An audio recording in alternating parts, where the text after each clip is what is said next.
Hello and welcome to the latest episode of the Dribble Drive podcast. Your host, Austin Renner, Dalton Shetler, on Tuesday, February 24th. Dalton, it's a victory Tuesday. Both of our teams got wins on Sunday, so we're feeling good. But just most of all, we have a week until we're going to be in Indianapolis for the Big Ten tournament. It is crazy how time is flying. How are you doing, sir? I'm doing good. I'm actually trying to process exactly what you said. I mean, how long it felt like we just were beginning Big Ten play. I mean, this season, more than many of the others in the past, has went by in a blink. I know, man. It's crazy.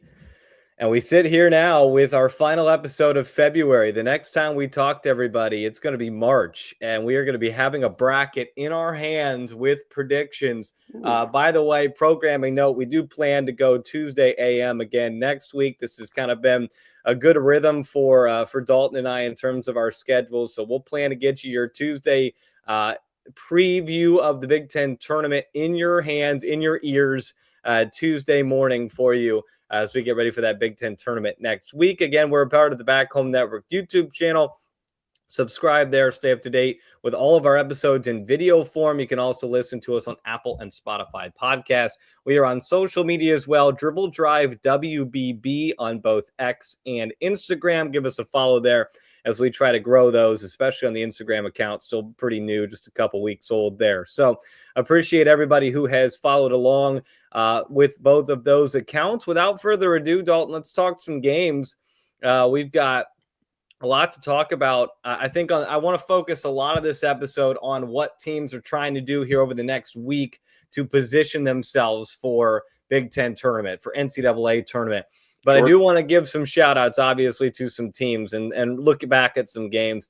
The number one game was Sunday afternoon. Iowa boat races Michigan in the fourth quarter, running away with this one. It started with Feuerbach's banked in three-pointer at the end of the third quarter. That got them back up by 7, and then they won the fourth quarter 20-9. They win this one by 18. It wasn't all that close in that fourth quarter, and Ava Hayden continues to be first team all Big Ten level good. You can just see how much she's growing. Hannah Stalkey contributing in the spots we expect her to. And their defense was top notch. Kylie Feuerbach was terrific on Olivia Olson, and Michigan just never got anything going. And you said that you texted me this yesterday, like, look, Michigan was due for a stinker because we just hadn't seen one from the Wolverines in a while. This is the second one I think you would label a stinker for Michigan, the loss at Washington. And this one, I don't know if there's any similarities we draw from that, but let's focus on Iowa first. This was a team that 2 or 3 weeks ago we were wondering, has the sky fallen? They're struggling. They lost 3 games in a row. They lost Taylor McCabe to injury. They seem to have figured it out, and Jan Jensen Dalton is easily in the conversation for Coach of the Year of the Big Ten.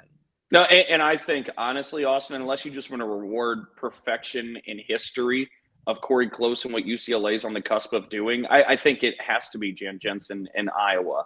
And I think a lot of it relates back to the conversation that we've had about the Hawkeyes all season. We had question marks about the personnel and the roster.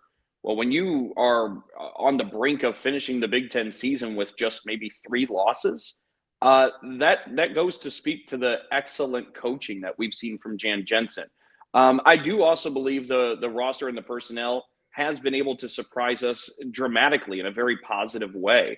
You're right. I thought when Taylor McCabe went down, what we saw from Iowa the couple of games after, you started to really wonder if they'd be able to get that figured out. Again, another piece of credit to Jan Jensen to get the Hawkeyes reorganized, restabilized. But we're learning. And maybe at this point we should just know Ava Hayden's a monster. And there aren't many. I think about this a lot too, Austin. The Big Ten Conference, it used to be 5 years ago, dominated by post players. Back to the basket bigs. I mean, even Iowa, who then turned into a track-type team, it used to be Megan Gustafson. Yep. You used to have Alexis Markowski at Nebraska. You used to have Mackenzie Holmes at Indiana. You had so many dominant post players. And it feels like the league has shifted a little bit away from that. And I say that as Lauren Betts still exists and Sophie Hart still exists. But it doesn't feel like there are nearly as many elite post players in the Big Ten, maybe minus those three that I'm talking about, Hayden, Hart, Betts. I'm sure I'm missing somebody. But my point overall is I don't think a lot of teams are able to match up with Yeah. somebody like Ava Hayden. And Sofa Kanik certainly had her hands full in this game with Ava Hayden.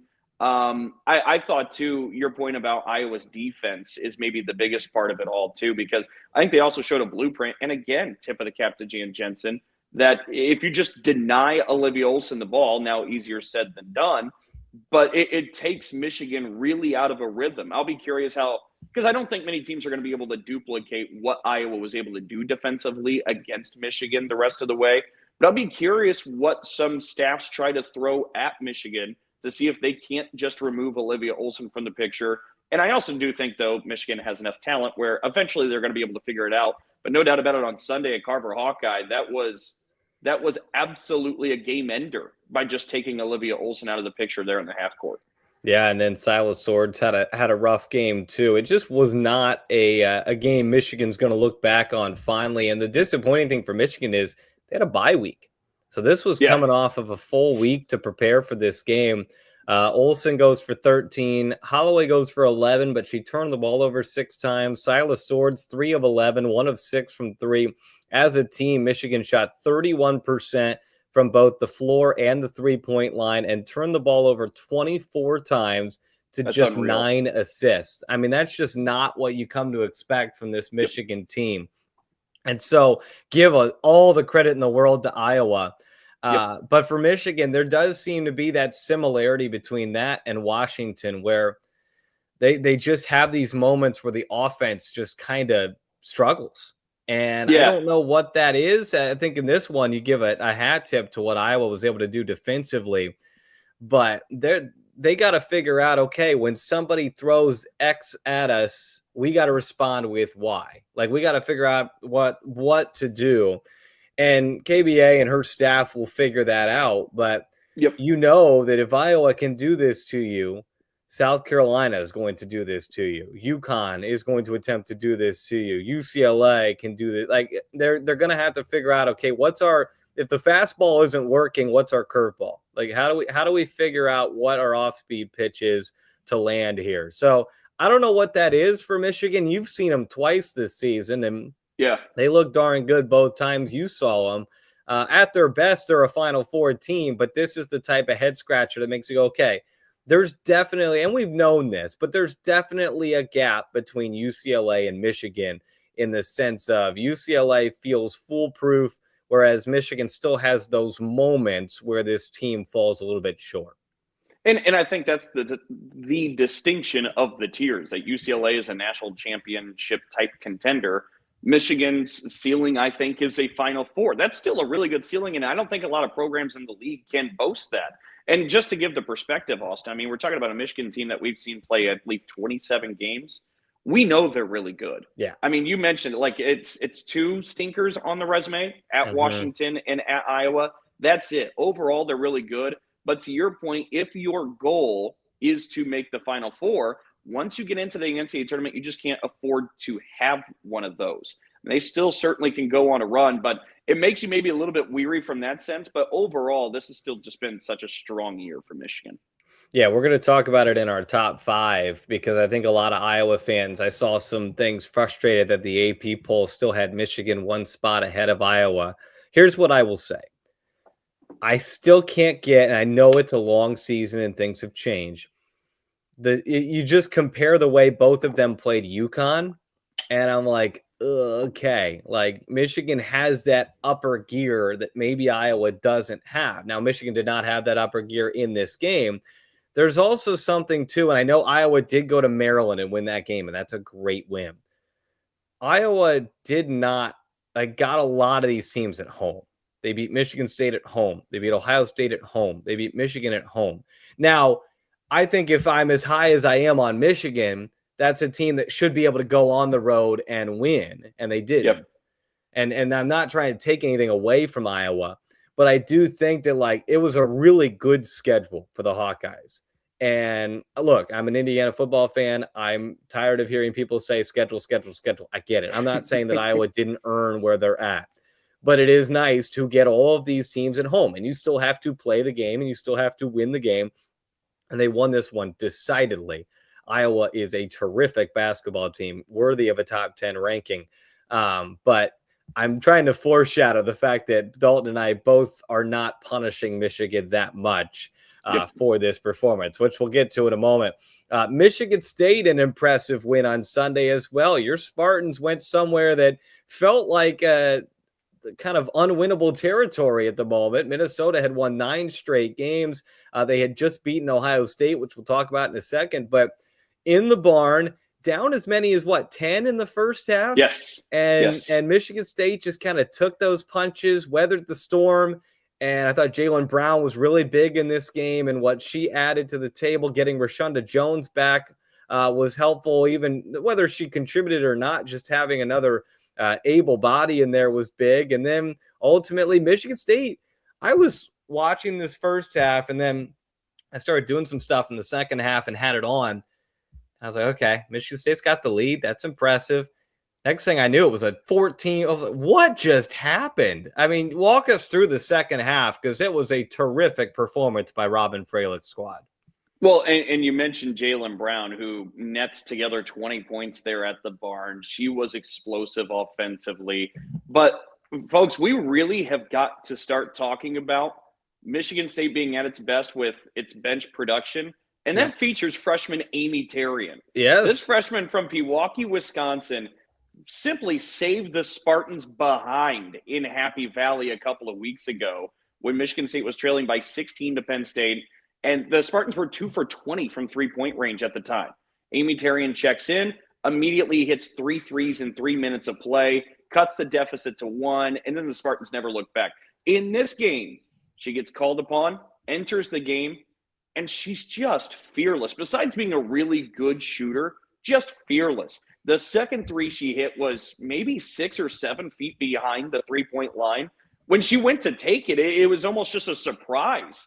But then she just buries it. And I think for Michigan State, especially as adversities hit with injuries, I mean, you talked about Spider, Rashonda Jones. She ended up playing 3 minutes in that game, trying to get her back still. She missed the Northwestern win earlier in the week, which Michigan State won by 36. But that bench is going to have to step up. And talking with Robin Fralick after this game, she had mentioned, this was one of those performances where everybody contributed. And it feels like it has maybe been a few weeks since Michigan State had one of those performances where you could say, no, we got huge contributions and impacts from everybody. And that's when Michigan State's at its best. Talking with Robin Fralick, year one, Michigan State set a school record for threes made and points per game average of the Fralick era at Michigan State. And she said, we started to learn through the season. That's what we were best at. That was our strength. We were going to knock down shots. That's what was going to turn the tides. Last year, they set a school record for steals. They said, you know what? We learned that's our strength. That's what's going to turn the tides for us. We got to be good at it. This year, I kept poking the staff and Robin Fralick, what is this year's strength then, now that we have data in hand? And she goes, it's actually just balance and depth. Like talking with different analysts across the country, who use different metrics and everything else. It's all about the balance and depth of the squad. It felt like, against some really great competition, by the way, in February, they hadn't maybe had that to the same extent that they did earlier in the year. That reappeared at the barn, and that's what you feel really good about for Michigan State. They were tough. They played this game, too, with Grace Van Sluten having 3 fouls in the first half, and they still found ways. Ines Sotelo, who's more maybe finesse or has been more finesse than physical, she battled with Sophie Hart inside. And this was a game where both sides, they just let them play. Like this might as well have been a boxing match. This was as physical as it got. And Ines Sotelo stood in there, was physical with Hart. I think overall, on a macro level, you got to see a lot of things from Michigan State that makes you confident again in the group that they had shown they were when they had a historic start at 19-2. They regathered, rekindled some of that. And I think that's that makes you pretty excited for Michigan State because, too, I know we're going to talk about what teams are playing for. I kind of thought, and I don't know how you feel, Austin, and I had said it before the tip-off at the barn, given that Minnesota had beaten Ohio State, it kind of felt to me like this game may ultimately decide who ends up hosting in the NCAA tournament as kind of that last Big Ten team. Because it feels like 6 Big Ten teams are going to get to host in the NCAA tournament. That's what Charlie Cream has as of right now. It felt like that was almost, I don't want to say it exclusively, but it almost felt like a winner-take-all type thing. And Michigan State answered the bell. I will say Minnesota still gets to go to Illinois coming up this weekend, and that will be another opportunity for them to get what I think would be a quad 1 win on the road. But something to certainly keep an eye on. Yeah, Charlie Cream did update his bracketology this morning. We're going to talk all about this. Minnesota is a 5 at the moment, with Michigan State at the 4, Ohio State, Maryland, Iowa, Michigan, UCLA. So he does have Michigan State just ahead.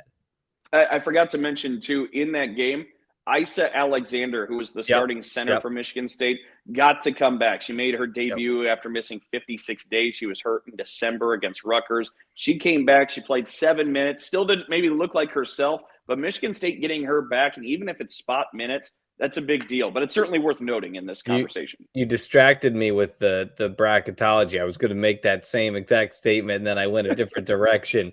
Theron Halleck's still out. That's got to be looking like that's not looking great if she hasn't been able to come back at this point, I'm assuming. Well, and she still has only played 8 games this season, so technically she would be eligible for a medical red shirt, and that feels like where momentum is leaning. Yeah, so there you go. That's good to see Ice back out there for Michigan State, and that Iceland, I should say. I know, because we have an Ice and Jaylen Brown. It's very confusing around. There's all sorts of stuff going on there. Ice is being used in a lot of ways at the current moment. So the Minnesota side of it, they lose that game, but they win this one almost by an identical score, just flipped the other way. I would say all in all, I still think a net positive week for Minnesota. I still think they are in the conversation to be a host school. Charlie Cream has them at a 5. If they win at Illinois and they make some noise in March, they might get a rematch with Michigan State. We'll see how the seeding plays out. They're not dead yet to have NCAA tournament games in the barn. I do think, though, it's probably going to be a situation where they have to bump Ohio State or Michigan State out. And they get in. I don't think it's going to be a 7 hosting school situation for the Big Ten. The other 4 seeds, we mentioned Michigan State and Ohio State are 4 seeds. Oklahoma just jumped into a 4 seed with their win over Tennessee the other day. And then Kentucky is hanging on to that to a 4 seed as well. I don't think it's going to be, I think one of those Big Ten teams will have to fall out and Minnesota will have to jump in. They now have the tiebreaker over Ohio State, which is helpful to them with this win. They just are so balanced, Dalton, and I know it didn't totally show up. I think that's one of the things Michigan State did really well is they took several of the Gophers out of that game. Like McKinney was an all-star against the Spartans, 29 points, but Sophie Hart was the only other one in double figures.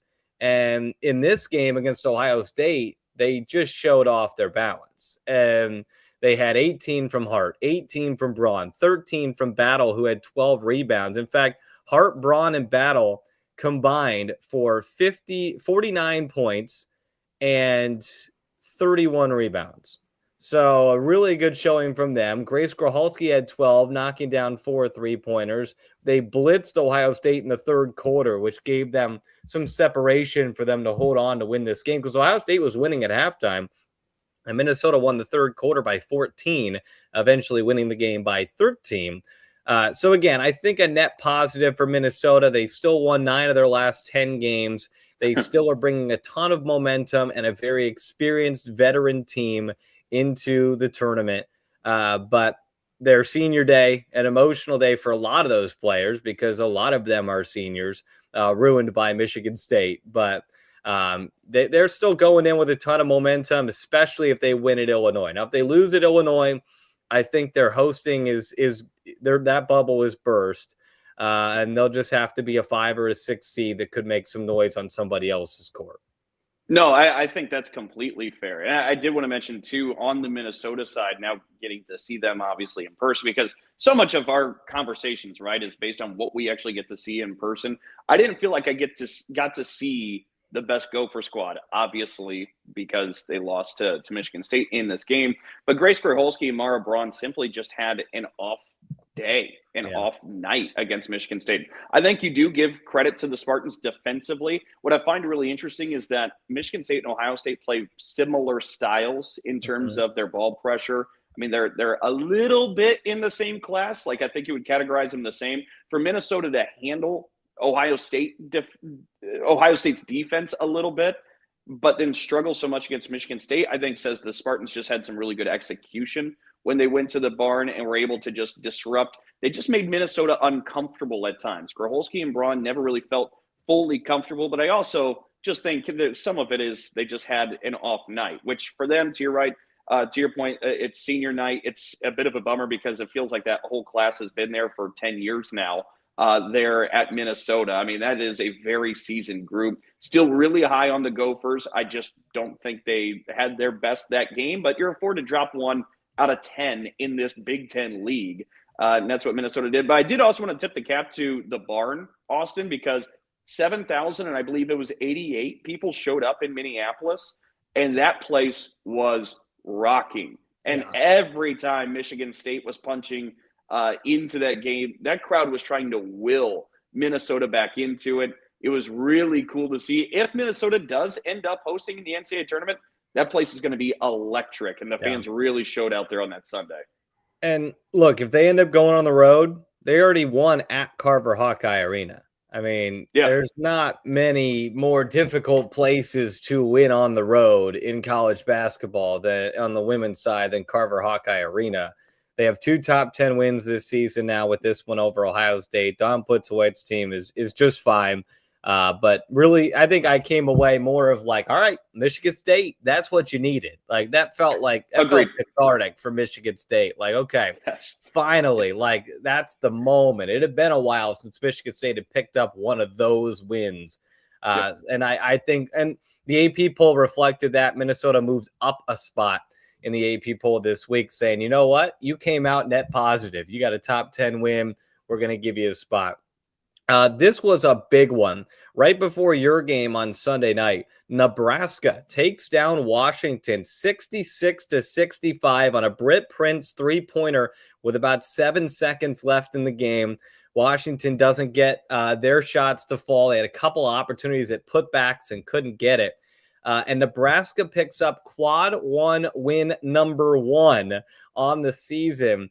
And they just have such a strange resume, Dalton. It is so weird. And they have been bumped back up they are the last team in as of right now, according to Charlie Cream.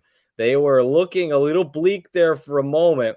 They are still just 6-11 in the Big Ten right now. They are 1-10 in quad one.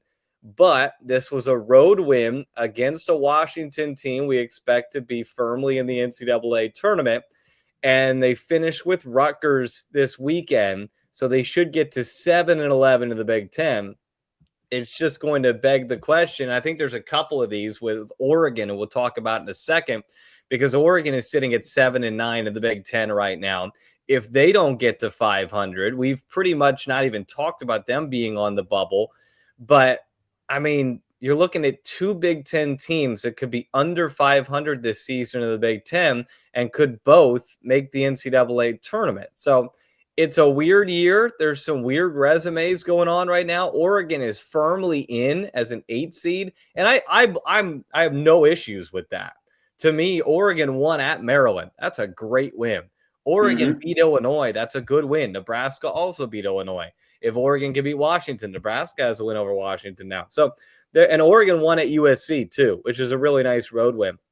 So I have no qualms with Oregon being in the field. It's just weird because I could see Oregon being 8-10. I could see Nebraska sitting there at 7-11, and they might both be in the NCAA tournament. No, it is strange. It's kind of peculiar, but I know it's not horseshoes and hand grenades, but I cannot get the vision of Nebraska and Oregon and how close they've been. All Mhm. the almost that are on their schedule. Yep. And I think quite simply, they're just being rewarded because the Big Ten is this ridiculous. And it's Yeah. funny, like when Nebraska, before they snapped this losing streak, you see how high the number has climbed of losses in a row. And you pull up the schedule because you're like, what's going on with Nebraska? And then you see the gauntlet of opponents, and you're like, nope, that's just the Big Ten. Like Yep. this league is just so good, and they're given a bit of credit for that, which I think is fair and deserved. But to your point, to have a couple of teams potentially in the NCAA tournament that weren't 500 in the Big Ten, I think biggest thing it does is speak volumes of the strength of the league and the perception nationally of what the Big Ten Conference is right now. Because the thing too, Austin, is even the bottom of the league is better. It's Mhm. better than it was last year. I mean, Yep. there are, I know it's cliche, it's coach talk, but there are no off nights. Nope. Michigan State had to survive against Rutgers. Northwestern's picked off some people, and they were leading Michigan at halftime just a couple of Mhm. weeks ago. I mean, we've seen Penn State Penn State come can up with fill some it big up. wins. They can score Yeah, it. Yep. so like the bottom is even better than what that used to be. I think all that's pretty interesting. But what an electric moment that was for Britt Prince too. I Yeah. immediately you texted me I text because you of course. onions. That was an onions moment for Brett Well, Prince. so Absolutely.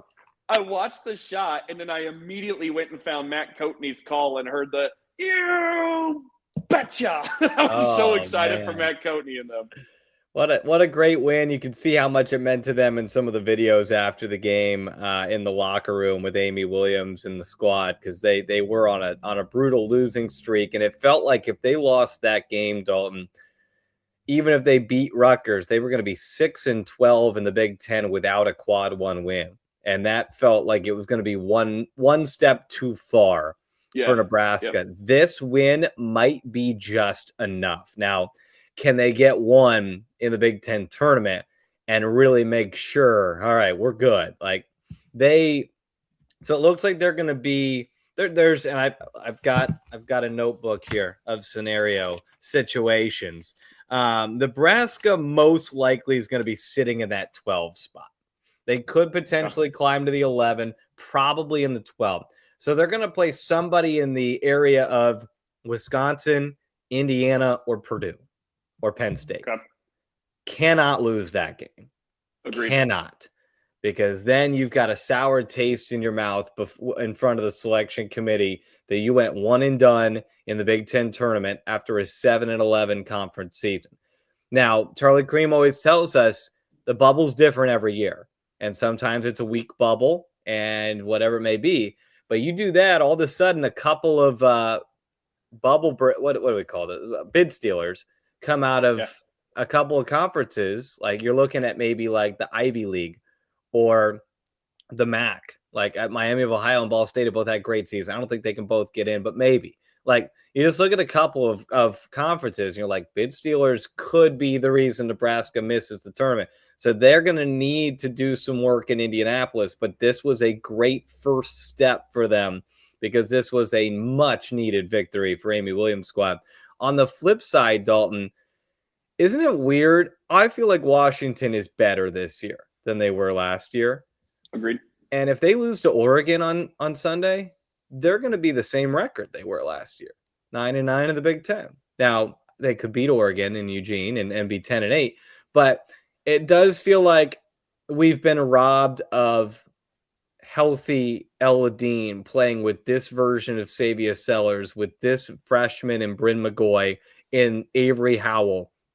Like obviously, if you put last year's Ella Dean into this year's team, Washington is probably a little different. It doesn't feel like she's been able to get to that point. Whatever the injury was that she suffered has clearly set her back.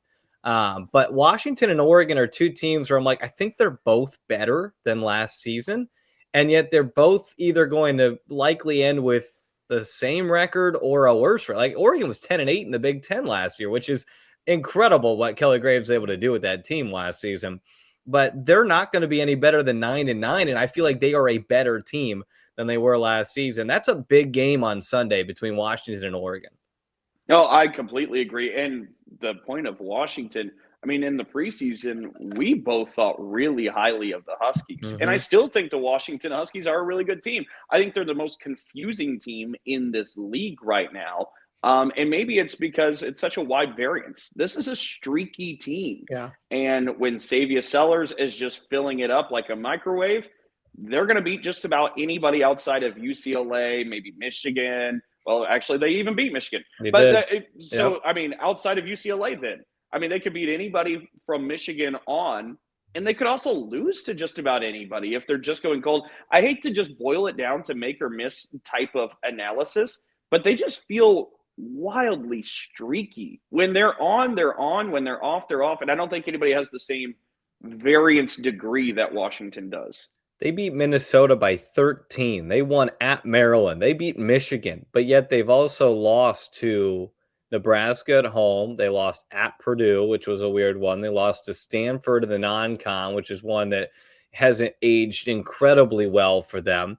So, yeah, they're a weird team, but they're also a team where when you see them across your seed line, Savia Sellers is the type of player that could quickly heat up and totally change a game. And the way Bryn McGoy's playing, like they're still a very dangerous team, but they have been very confusing and very hard Almost to figure out. And I have no idea what's going to happen in Eugene on Sunday. The Oregon side of that, they lost to Indiana on Sunday, 72-65. This was a big one for the Hoosiers because now they need one of two this week to clinch a spot in the Big Ten tournament. There are scenarios where Indiana could go 0-2 and still get in, but it's unlikely. Indiana needs to win one of two, and they get Rutgers and Penn State this week. So Indiana has put themselves in the driver's seat to be a top 15 team by winning this game. It's the first win that Indiana has had this season over a team expected to be in the NCAA tournament. And it just was a very impressive performance because a month ago, Indiana hosted Iowa. They led by 16 at halftime, scored just 4 points in the third quarter, lost the lead, got it back at the end of the quarter, and led by one going into the fourth. It felt like deja vu on Sunday because Indiana was up as many as 15 in the first half. They lost the lead in the third quarter by making 0 baskets. They were 0 for 12 in the third quarter. Indiana gets 2 free throws at the end of the third quarter to retake the lead by 1. And you're like, okay, this is literally the exact same scenario as Iowa. And Indiana battled with the Hawkeyes, but ultimately couldn't finish. This one, I was so impressed with the way Indiana executed down the stretch. Indiana went 0 for 12 in the third quarter, 10 for 13 in the fourth quarter, including 4 of 5 from the three-point line. Shea hit 3 threes. She had 20. Lene Beaumont hit a big 3. And Odessa Noyan had a career-high 18 points. Indiana had this awesome play where they were up 3 with 38 seconds left, the sideline inbound, and everybody stacked up. And Journey ran to the backcourt to be the outlet. Everybody else kind of shaded that direction toward the backcourt. And Odessa's role was supposed to be to flash to the ball in case nobody got open. Coach said she read it to where all the defenders went to the backcourt. She just cut to the basket and nobody followed her. And Lene just dumped it into her, and she had a wide open layup, and that gave Indiana a 5-point lead, and it was the cushion they needed. But it was just nice to see Indiana be able to get through this. They've had a lot of tough luck this year with injuries. I think the schedule really hurt a young team like Indiana. There was no runway in the Big Ten. It was at Illinois, Minnesota, Michigan State, Maryland, Ohio State. It was a very difficult start to the season for the Hoosiers. And it is funny, Dalton, like Indiana lost a late game at Nebraska. They lost a late one to Iowa. You flip those two, and Indiana's sitting here at 6-10 in the Big Ten, and maybe they are in Nebraska's spot right now. Yeah. It has felt like Indiana's been pretty far away from that conversation this season with the 0-10 start. But they really weren't, and they're not gonna. I don't expect them to be in the NCAA tournament. But you just look back at it, and you're like, gosh, they lost in a 1-possession game late to Nebraska, a 1-possession game late to Iowa, and it was a young team that couldn't quite get those games across the finish line. They were back to back. And since then, they've been in some close games at Wisconsin and now here against Oregon, and they've figured out how to win them. And Indiana is now in a position where I expect to see them in the Big Ten tournament, and they're playing their best basketball right now, shorthanded still with Z remaining out, but they have found a way with the players they have to buy in and not give up. I mean, you're 0-10, could have easily given up on the season. Yep. And they haven't. So credit to them. Oregon, they're going to be fine. They didn't have Mia Jacobs in this game, which is a big scoring punch. Ahisa Tute's awesome. He had 27 points and 17 rebounds. Dalton, 11 of those were offensive rebounds. She just kept scooping them up. I mean, it was pretty incredible what she was doing. Sophia Bell is phenomenal defensively. If she's not on the all Big Ten defensive team, I don't know what we're doing. It's been nice. I have the ability with Shea to see who is like the best defenders in the league and who takes Shea out of her rhythm. And for 3 quarters, Sophia Bell had her in a straitjacket. I mean, she had nothing going. Indiana ran some nice stagger screens for her in the 4th quarter and got her open. But Sophia Bell was terrific. Oregon will be fine, but they have a big stretch here because Oregon has a lot of variance in their schedule right now. They could end up, they've got Purdue and they've got Washington. They can still technically end up getting themselves into a bye in the Big Ten tournament by winning out.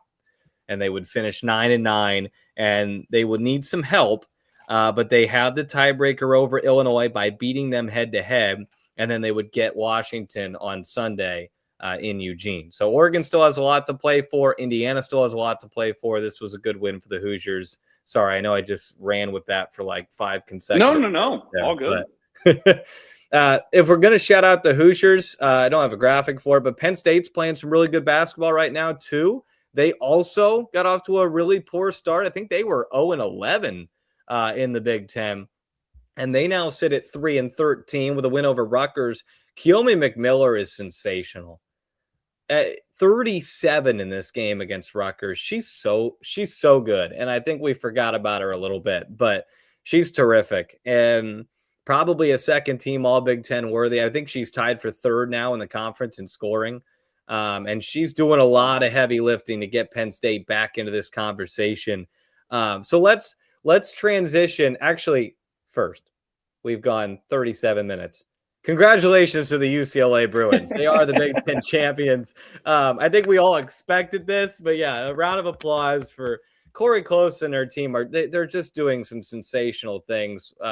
She continues to be just an incredible coach. What she's doing. This was a quote. This is what she said. The reality is this is one of the best teams in UCLA history, no question. And then she also had this quote, which I thought was great because we've talked a lot about this, Dalton, about the travel and about how, well, the LA teams and the Pacific Northwest teams, they have to come east so often. She said this, quote, and it's under our control to be elite. What's more important to you? Complain about it or find a way to overcome it? And Oregon has not lost a game outside the city, or not Oregon, UCLA has not lost a game outside the city of LA since they joined the Big Ten. That includes the Big Ten tournament last year in Indianapolis. They ran the table there, and many people probably think they're going to do that again this year. So give her a lot of credit because there are a lot of people who are like, this travel thing is so hard. I mean, you don't have to look very far in LA. You just have to look across the same university on the men's side to find somebody who's complaining a lot about it. But Corey Close has not done that, and her team has just embraced it. And they are your Big Ten champions. No shocker there. We expected them to do just that, but they are your Big Ten champs. Congratulations to Corey Close and the Bruins. Absolutely. A huge congratulations to UCLA. You're right. It is kind of what you expected, but for the expectation to be perfection is a ridiculously high bar, and they are one win away from being perfect in the Big Ten season. They just have to get by USC to close out the regular season. They're a perfect 17-0. They'd be just the 4th Big Ten team ever in women's basketball to go through the conference season undefeated. They'd be the first since Brenda Friese's Maryland squad, I think 11 years ago. One of their first years in the league, yeah. Yeah, I think it was actually the first year, okay. that 14-15 season. I mean, UCLA, we've talked about it however many times. They're so good. They So have a good. talent advantage, but they also don't sink to the level of competition. They're playing for something bigger. And I feel like the quotes that you use there from Corey Close really represent what they're about. I mean, they don't necessarily just expect wins to be handed to them, even though they're as good as they are. They still go out and earn it, and Yeah. they will just flat out outwork you, even with their talent. And I think that's maybe the best representative of what this UCLA team is. And I can't wait, like, especially from those quotes, Austin, that documentary that they're working on with UCLA women's basketball that they've promoted a couple of times, I believe on Peacock is where I've seen it promoted, unless maybe it was Fox. I don't remember. Yeah, I something shouldn't. like I that. shouldn't even point it to a network. That's my fault. But the UCLA with YOUSEELA. That's going to be really interesting to watch. Yeah, it's going to be great. They've had a great season. They finish at SC on Sunday to try and wrap up this undefeated regular season. Okay, let's jump through a couple of quick things here. How about the 3 stars of the week? Here's our 3 stars: Britt Prince, Ava Hayden, and Keomi McMiller. That's back-to-back for Hayden and McMiller, by the way. They're playing some great basketball right now. And then I thought I'd give Britt Prince a nod because that shot against Washington was spectacular. Sure. And they get a huge win there behind 22 in the game winner from Prince. Hayden went for 2 double-doubles this week, a big one against Michigan. And as we mentioned, McMiller went for 37 points, 8 assists, 5 steals in the win against Rutgers. Dribble Drive, top 5, Dalton. We both have the exact same. You texted it to me last night. I was so disappointed. I tried so hard to make mine different.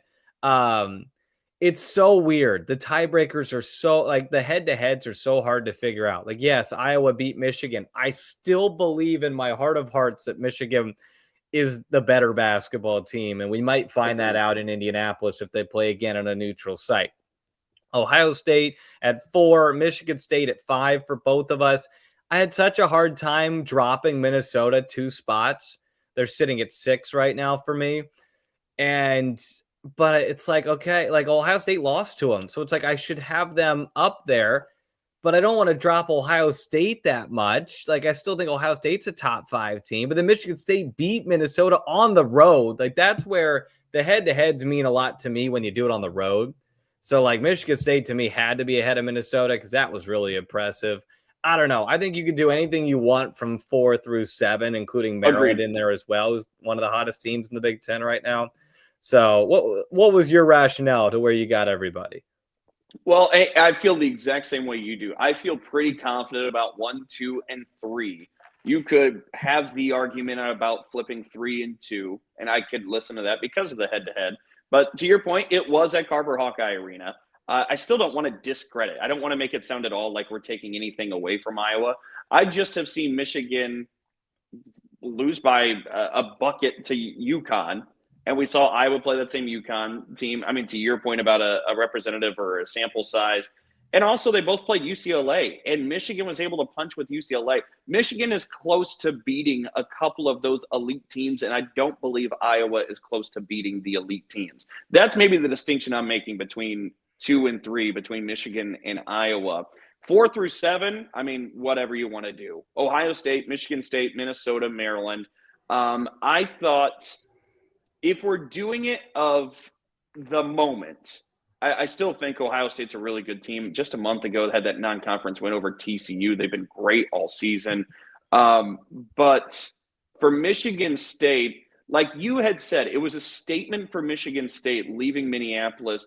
And I really thought what had us so high about Michigan State earlier in the year, it was rekindled a bit in that trip to Minneapolis. And so as I put the top 5 together, all I kept thinking about was, if Michigan State's going to be that Michigan State, I do believe they're a top 5 team in this league. And that was the rationale I used. But I really think, Austin, too, and not to make it all Michigan State, I know, Homer, Sparty glasses, I get it.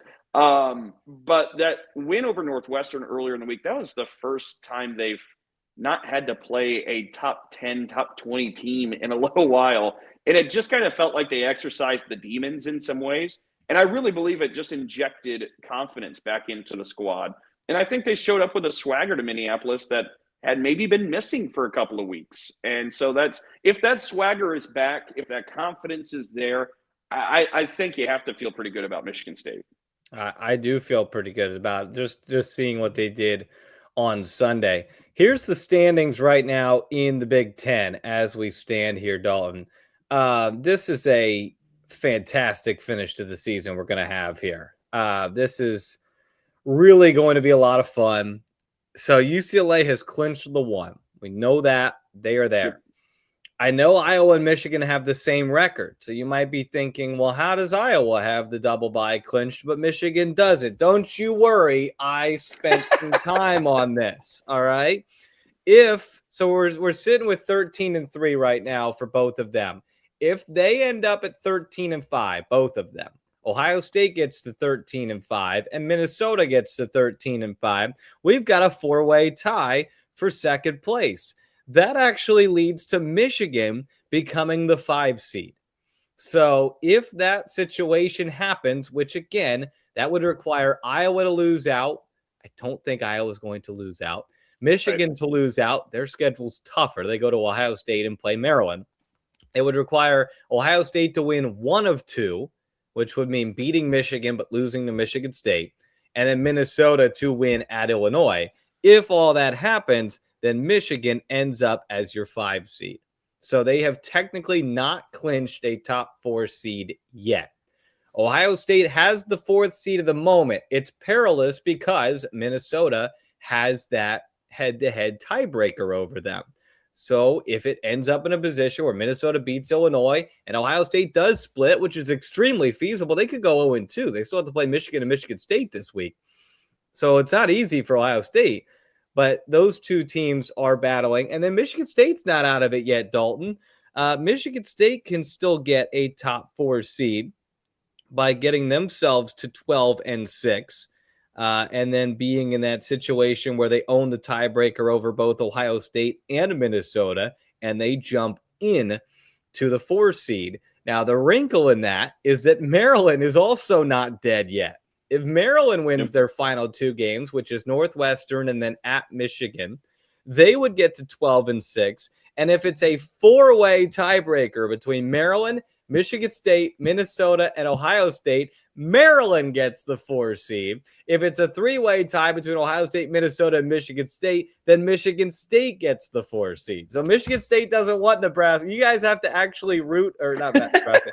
You guys need to root for Michigan to beat Maryland. I know that's going to hurt your hearts, but Sparty needs to root for Michigan to beat Maryland in order to have a chance at getting that top 4 seed. Austin, if I could speak on behalf of all of Spartan Nation, we'll take a single bye. We're okay with that.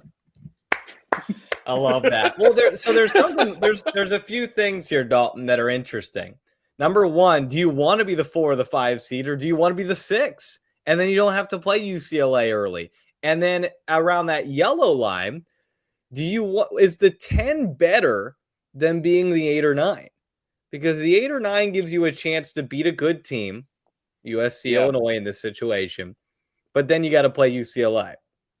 If you're Washington, you play Indiana, which right now would be not an easy matchup with the way the Hoosiers are playing. But whoever ends up at the 15, Washington gets to play the 15. They would be favored.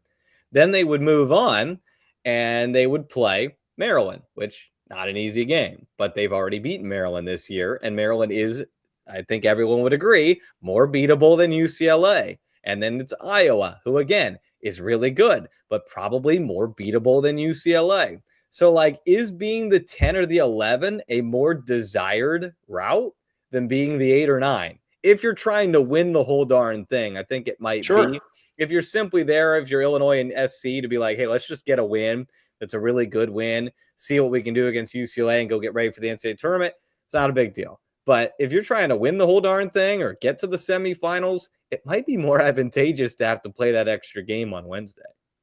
Oh, I don't disagree. Well, and I mean, based off of the evidence we have from this Big Ten season, if your goal is to try and make a run in this tournament, you want to be on the other side of the bracket from wherever UCLA is. I mean, that's the clear objective, I think. So when you talk about some of those, if it puts you on the other side of the bracket, I think you take that pretty happily just because UCLA has proven to be that dominant. You just want to be on the other side.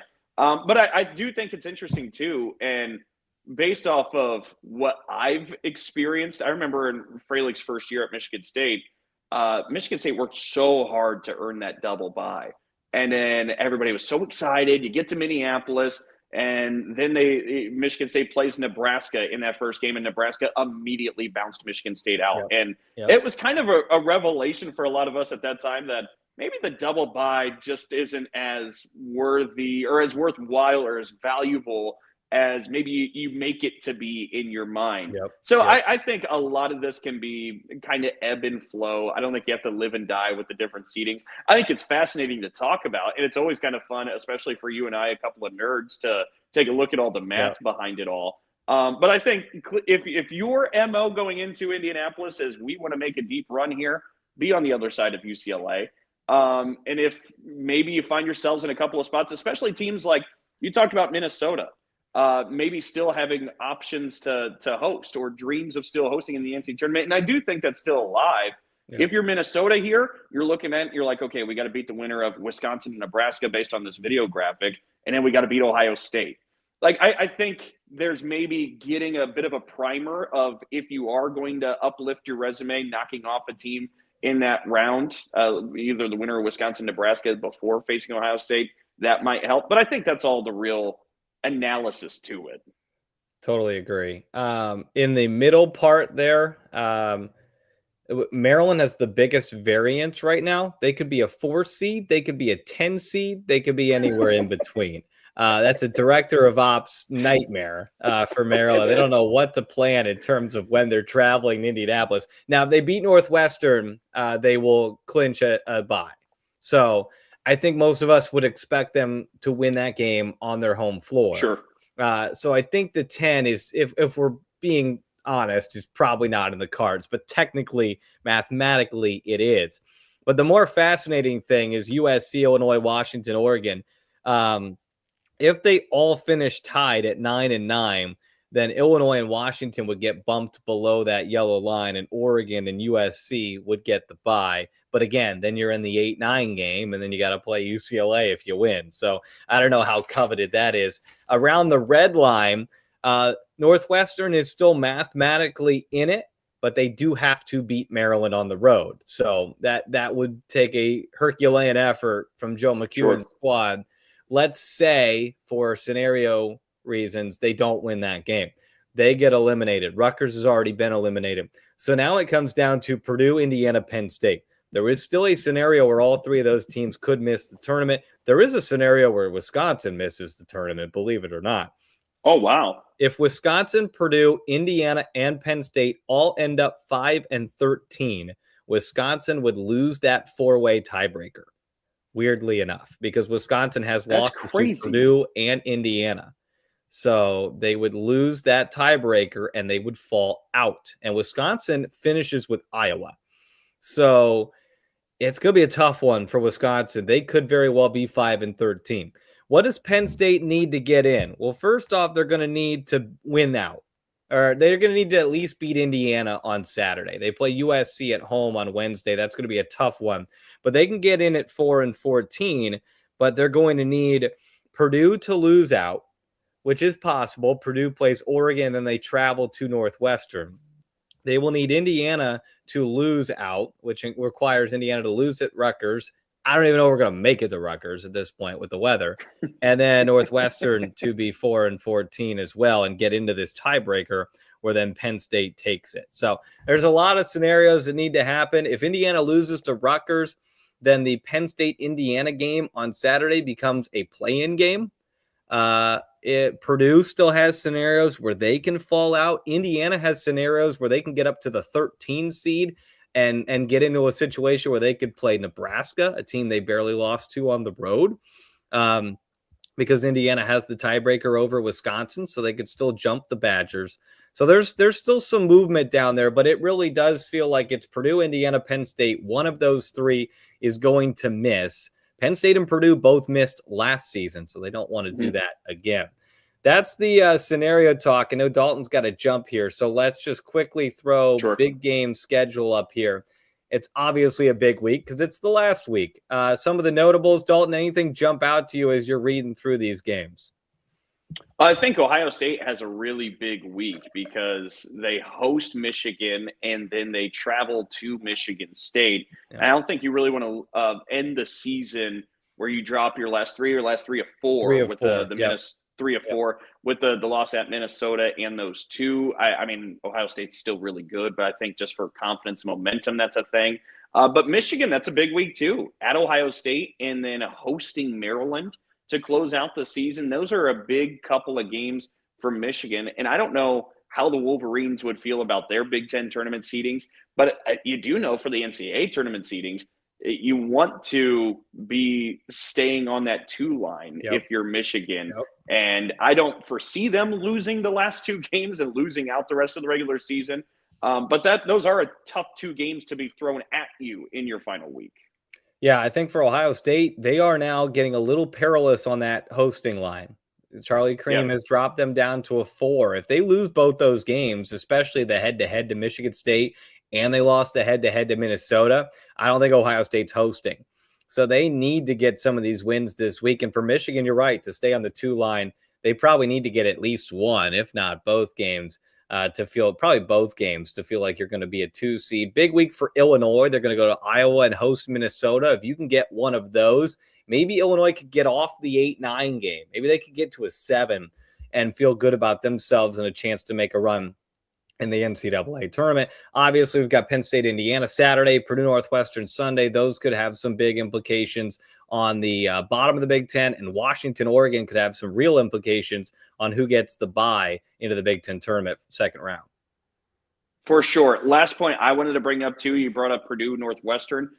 Given the fact that if you believe like us that Maryland probably wins against Northwestern, this will be it for head coach Joe McEwen. Obviously, this is the retirement tour, but just wanted to bring that back to surface in the final weekend.